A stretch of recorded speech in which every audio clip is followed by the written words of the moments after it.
कुछ चीज़ें बताने वाली हूँ इस वीडियो में मैं तुम लोगों को। थोड़ा सा गौर से सुनना, ध्यान से सुनना और कोशिश करना अपनी तरफ से उन्हें इम्प्लीमेंट करने की। अब यहाँ से यहाँ तक का सफ़र तुम्हारा कैसा रहना चाहिए, इस सफ़र में तुम्हें क्या क्या करना है अपने एंड से, वो मैं तुम्हें बताने जा रही हूँ। जो भी टॉपिक्स आपके आने वाले हैं उनको तुम कैसे प्रिपेयर करोगे। मैं जनरली बच्चों को ऐसा बोलती हूँ कि एक बार ना चैप्टर जब तुम खुद से पढ़ लो ना, उसके बाद तुम्हें नोट्स बनाने शुरू करने चाहिए।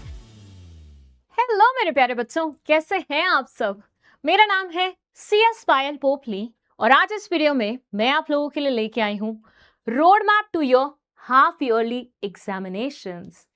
हाँ जी बच्चा, मैक्सिमम स्टूडेंट्स के स्कूल में 20-25 दिन में या ज्यादा से ज्यादा एक महीना मान लो, उसके बाद हाफ ईयरली एग्जामिनेशन शुरू हो रहा है। तो मैंने सोचा क्यों ना आपकी पायल मैम आपको बिजनेस स्टडीज से रिलेटेड कुछ ऐसी टिप्स दे दे जिससे आप अपने हाफ ईयरली एग्जामिनेशन में ना सिर्फ अच्छे मार्क्स ला सको बल्कि बहुत बहुत बहुत बहुत बहुत अच्छे मार्क्स ला सको। ठीक है, तो कुछ चीजें बताने वाली हूँ इस वीडियो में मैं तुम लोगों को। थोड़ा सा गौर से सुनना, ध्यान से सुनना और कोशिश करना अपनी तरफ से उन्हें इम्प्लीमेंट करने की। Okay, understood. चलो आ जाओ। देखो, अभी के लिए इमेजिन करो कि तुम यहाँ पे खड़े हो, ठीक है। ये है आज का दिन और तुम्हें पहुंचना है इस दिन पे जिस दिन होने वाला है तुम्हारा बिजनेस स्टडीज का हाफ ईयरली एग्जामिनेशन। अब यहां से यहां तक का सफर तुम्हारा कैसा रहना चाहिए, इस सफर में तुम्हें क्या क्या करना है अपने एंड से, वो मैं तुम्हें बताने जा रही हूं। इसके अलावा तुम कुछ करना चाहो बहुत बढ़िया बात है, लेकिन जो यहां पे मैं तुम्हें बताने वाली हूं वो तो कृपया करके तुम कर ही लेना। ओके, चलो सबसे पहले तो अपनी क्लासेस फिनिश करो। जो भी तुम्हारी क्लासेस हो रही हैं, ठीक है, उन्हें कंप्लीट करो। लाइव देखते हो तो परफेक्ट चीज है, बहुत बढ़िया बात है। लेकिन लाइव नहीं देखते और गलती से तुम्हारा बैकलॉग वो हो गया है, लग गया है, तो भाई उसको क्लियर कर लो सबसे पहले।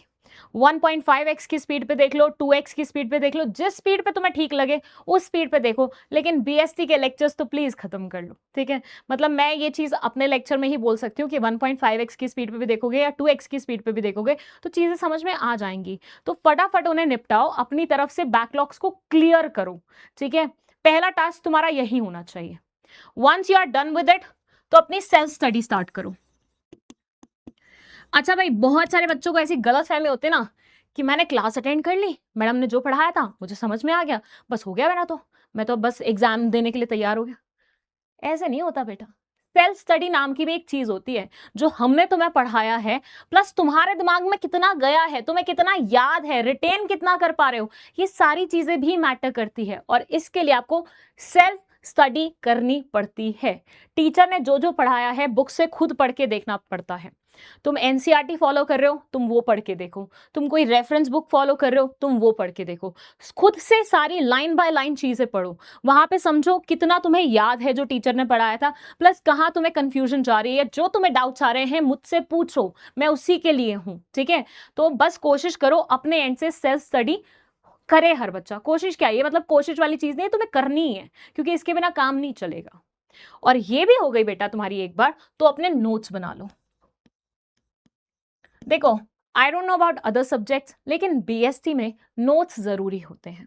तुम खुद से नोट्स बनाते हो, इससे बेहतर चीज तो हो ही नहीं सकती है। लेकिन अगर तुम्हारी खुद से नोट्स बनाने की आदत नहीं है, मैं भी नोट्स प्रोवाइड करती हूँ, वो यूज कर लो। मैं यहाँ पे स्लाइड्स लेके आती हूँ, वो यूज कर लो। जो यूज करना है कर लो, बस नोट्स बनाओ। मैं ना बच्चों को हमेशा बोलती हूँ, मतलब कुछ टीचर्स बोलते हैं ऐसा कि लिख के क्यों देखना है, हम तो दे रहे हैं ना तुम्हें नोट्स। मैं उस चीज से पर्सनली अग्री नहीं करती। मुझे ऐसा लगता है कि एक बार इंसान अगर कोई चीज लिख के देख लेता है ना, तो उसके जहन में वो चीज बैठ जाती है, उसके दिमाग में वो चीज बैठ जाती है और वो चीज फिर आगे चल के उसके लिए बहुत फायदेमंद साबित होती है। तो तुम चाहो तो मेरे ही नोट्स कॉपी कर लो, लेकिन एक बार लिख के बैठ के देख लो, ठीक है। ये स्पेशली मैं बोल रही हूँ लड़कों के लिए, मैं कोई जेंडर डिस्क्रिमिनेशन नहीं कर रही, बट अपने पर्सनल एक्सपीरियंस से बता रही हूँ कि लड़कियां बिन बोले ही नोट्स बना लेती हैं। ये लड़के लोग होते हैं जो नोट्स नहीं बनाते हैं। तो बेटा कोशिश करो, कोशिश नहीं, तुम करो करो। मैं जब भी बोलूँ ना इस वीडियो में कोशिश करो, उसका मतलब है तुम्हें ये चीज करनी ही है, ठीक है। तो लड़के लोग भी सारे नोट्स बनाएंगे और कोई लड़की अगर नहीं बना रही तो बेटा तू भी बना ले, तेरे चक्कर में मैं लड़कों को बोल रही हूँ, ठीक है। सो नोट्स तो सब बनाएंगे बनाएंगे। उसके बाद आपको क्या करना है, रिविजन करना है। रिवाइज करो। जो तुमने क्लासेस में पढ़ा है, जो तुमने सेल्फ स्टडी किया है, जो तुमने नोट्स बनाया है, उसको बैठ के रिवाइज करो। अच्छा बेटा, मैं ना वर्ड इस्तेमाल कर रही हूँ रिवाइज करो, मैं वर्ड लर्न नहीं इस्तेमाल कर रही, क्योंकि मुझे ऐसा लगता है जब मैं बोलती हूँ ना लर्न, तो तुम लोगों को लगता होगा कि रट्टा मारना है, जो पढ़ा है ना वो रट लेना है, दिमाग में बिठा लेना है, क्रैमिंग करनी है। बिजनेस स्टडीज में कभी ये काम मत करना, वरना तुम्हें बिजनेस स्टडीज सबसे बोरिंग सब्जेक्ट लगेगा। हमेशा बिजनेस स्टडीज में कोशिश करना कॉन्सेप्ट को खुद समझो और फिर अपनी लैंग्वेज में लिखो। सो यहाँ पे तुम्हें रिवाइज करना है अच्छे से जो भी तुमने पढ़ा है, सो दैट तुम्हें उसे अपनी लैंग्वेज में लिखने में प्रॉब्लम नहीं हो। एंड उसके बाद तुम्हें क्या करना है, तुम्हें राइटिंग प्रैक्टिस करनी है। तुम्हें कुछ क्वेश्चंस उठाने हैं, ठीक है, तुम्हें कुछ क्वेश्चंस उठाने हैं। चाहोगी तो मैं दे दूंगी तुम्हें वो क्वेश्चन, बस मुझे बता देना इन द कमेंट सेक्शन कि तुम्हें चाहिए मेरे एंड से वो क्वेश्चंस। मैं प्रोवाइड करूंगी चैप्टर वाइज तुम्हें क्वेश्चन, जो जो लिख के देखने चाहिए। ओके, उनकी प्रैक्टिस करो। उसके साथ मोस्ट इंपॉर्टेंट चीज, केस बेस्ड क्वेश्चंस ट्राई करो। केस बेस्ड क्वेश्चंस की प्रैक्टिस करो जितनी कर सकते हो, मैक्स टू मैक्स, क्योंकि बीएसटी में ना काफी हद तक पेपर तुम्हारा केस बेस्ड क्वेश्चंस पे आता है, ठीक है। तो इसकी तो प्रैक्टिस होनी ही चाहिए। ये मैं वैसे मेक श्योर करूंगी कि तुम्हारे हाफ ईयरली से पहले मैं ही एक आधा सेशन ऐसा रख लूं जिसमें तुम्हें ज्यादातर चैप्टर्स की केस बेस्ड क्वेश्चंस की प्रैक्टिस करवाऊं। उसके अलावा तुम्हें खुद से भी करनी है, कहीं से भी क्वेश्चन। देखो एआई के ज़माने में हम रहते हैं ना, कहीं से भी क्वेश्चन फाइंड करना बहुत बड़ी बात नहीं है। तुम्हारे पास जो भी रेफरेंस बुक है, एनसीईआरटी है, वहाँ से एक केस स्टडी उठाओ, चैट जीपीटी या जेमिनाई जो भी है उसको बोलो कि भाई मुझे सिमिलर नेचर की केस स्टडीज दे दे, या इससे एक लेवल अप की केस स्टडी दे दे। वो तुम्हें केस स्टडी देगा, तुम प्रैक्टिस करना, फिर अपना आंसर मैच करना एआई के आंसर से और पता लगाना कि तुम सही थे कि गलत थे उस चीज़ में। ओके, तो ये काम तुम्हें ज़रूर करना है।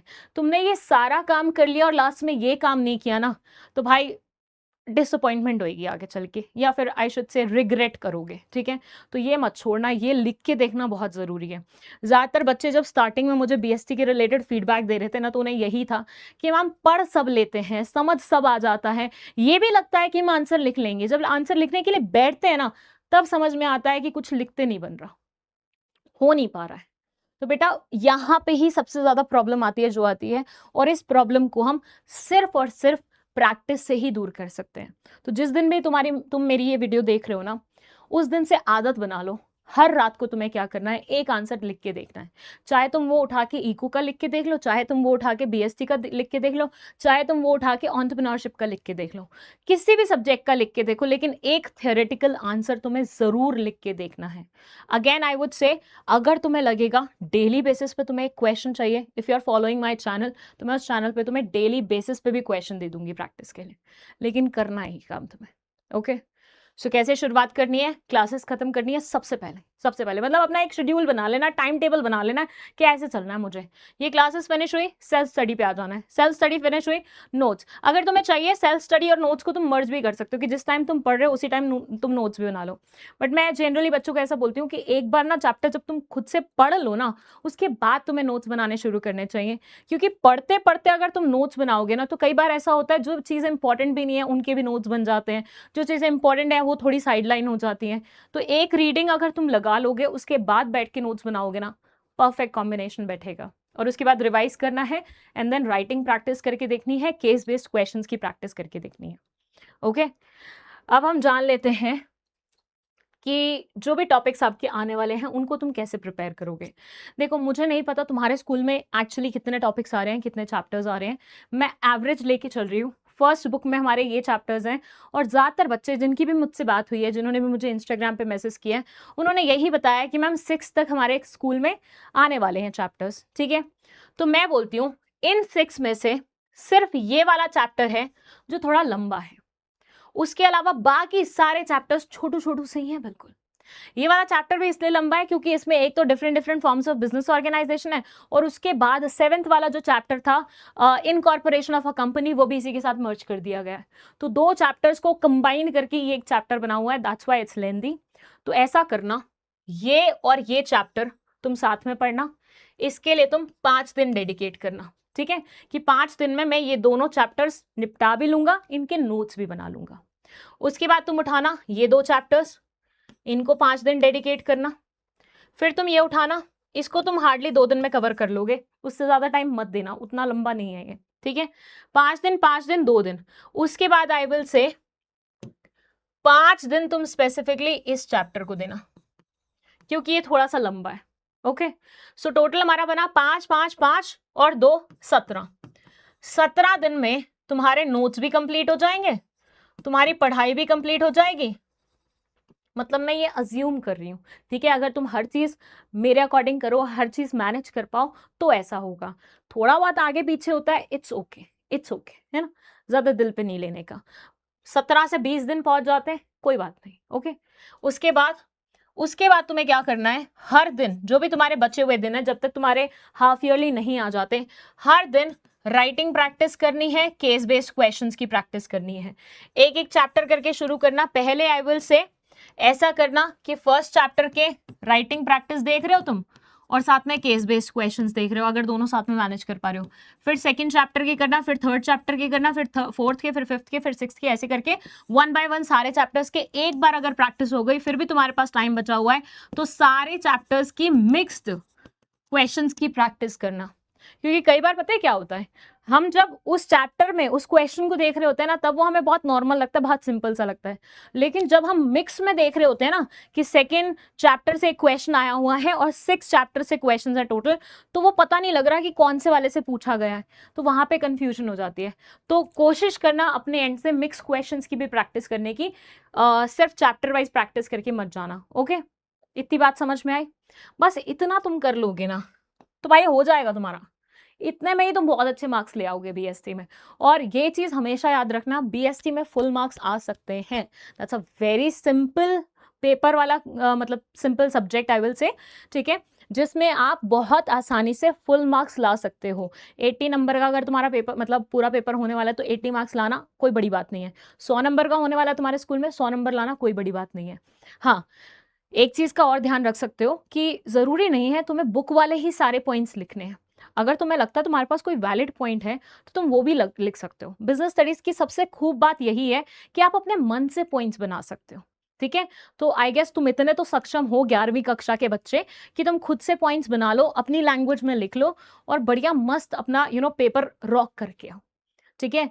इसके अलावा तुम्हें मुझसे जो भी हेल्प चाहिए, जो भी हेल्प चाहिए, अभी बता दो कमेंट सेक्शन में, ताकि मैं उसकी प्रेपरेशन पहले से करके रख लूँ, टीम से बात करके रख लूँ कि इतने इतने सेशंस मुझे लगेंगे, बच्चों को ये रिक्वायरमेंट है, और वो सारे सेशंस मैं तुम्हारे करवाऊंगी, ठीक है। इतना मैं अपने एंड से तुम्हें प्रॉमिस कर सकती हूँ। बस मेक श्योर करना तुम अपने जो भी चीज़ चाहिए अभी से कम्युनिकेट कर दो कॉमेंट सेक्शन में।